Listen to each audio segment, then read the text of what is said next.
Salut les amis, salut tout le monde et bienvenue une fois de plus sur votre chaîne d'information préférée, Clock Info.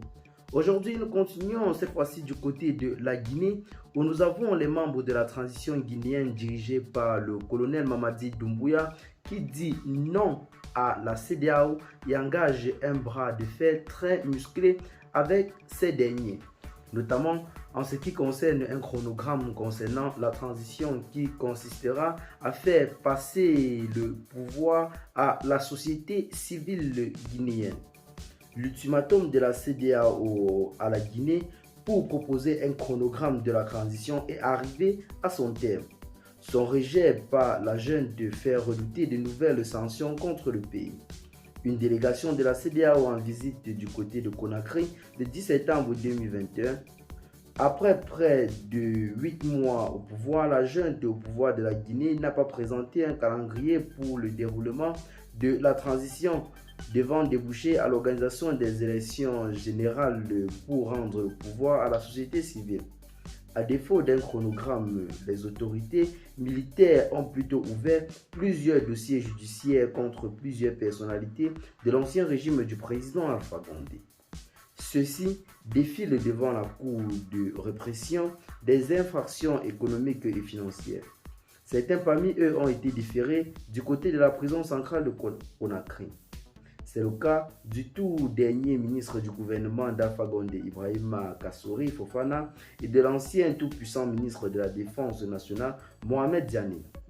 La CEDEAO s'est donc détournée de ses objectifs, comme nous fait savoir Ousmane Goual Diallo. Pendant ce temps, la CEDEAO exige à la junte de définir un chronogramme au risque de s'exposer à des sanctions.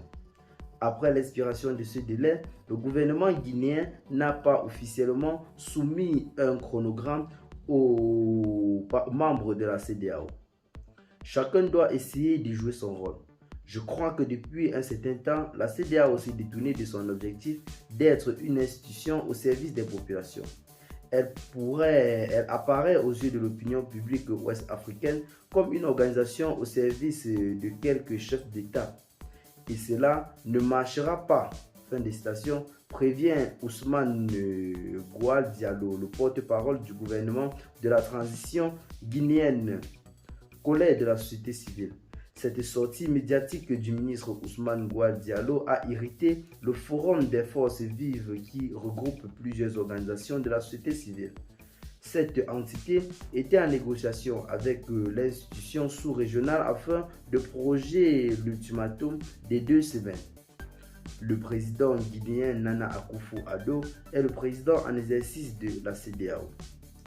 Nous avons été estomaqué par la sortie du ministre porte-parole du gouvernement qui se moquait absolument des conséquences des sanctions de la CEDEAO, notamment que pouvait avoir cela sur la vie des citoyens. Nous sommes dépassés. Cela nous a déçus.